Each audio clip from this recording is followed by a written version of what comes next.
Heno, da ni yma yn Pontio Bangor ar gyfer y ail ddigwyddiad Basecamp, lle fydda ni'n clywed gan amryw o bobl sy'n gweithio yn y diwydiant cerddoriaeth Cymraeg yma yn Gogledd y Gorllewin Cymru, a dwi'n edrych ymlaen gymaint i clywed sgyrsiau nhw ac i gyfarfod pawb sydd wedi dod.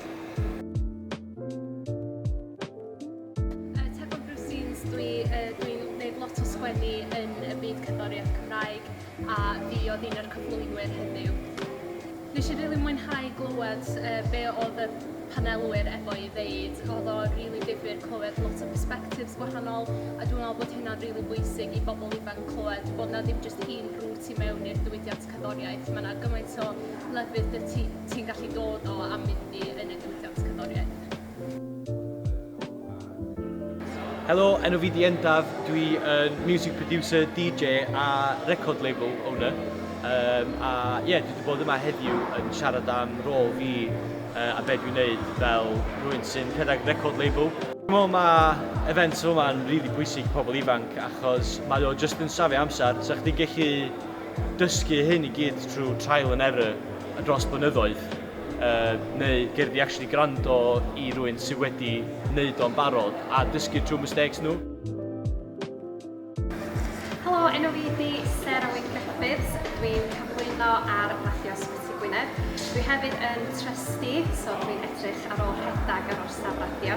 A dwi'n edrych ar ôl marchnata a chyfryngau cymdeithasol i'r orsaf. Dwi hefyd yn cyflwyno ar Môn FM, a gennau dwy raglen radio bob wythnos. A dwi hefyd yn aelod o'r band metal Celafi.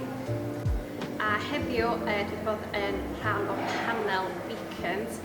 Gymaint o fraint bod yma heddiw yn trafod sut nes i gael fewn i'r diwydiant cerddoriaeth, radio ac efo Celafi hefyd. Helo, fi di Osian, dwi'n atos lleol o dan enw band Cai. Dwi'n dod o Penygroes a dwi'n dod o fan hyn heddiw i dysgu bach stwff am y diwydiant cerddoriaeth. Dwi'n meddwl mae digwyddiad yma yn rili bwysig i pobl ifanc oherwydd at the end of the day mae'n chance i actually dysgu gan pobl sydd yn efo swydd barod yn yr industry.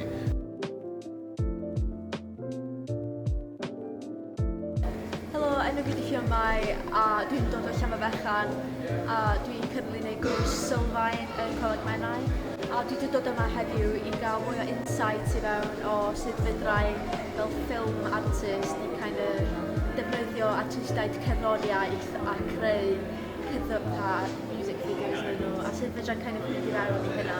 Rhai o sgyrsiau sydd wedi gallu mynd ymlaen, wyneb i wyneb ar ôl Covid ac i gallu gael yr artistiaid yma a gallu cyfathrebu gyda nhw gyda syniadau yn amser sbaru hynna. Diolch am wylio'r fideo ac am cymryd diddordeb yn gwaith Beacons. Mae fwy o wybodaeth i gael ar beacons.cymru. Ewch ar y wefan yna i weld be ydy'n gwaith diweddara ni a be fydda ni'n neud yn y dyfodol. Diolch.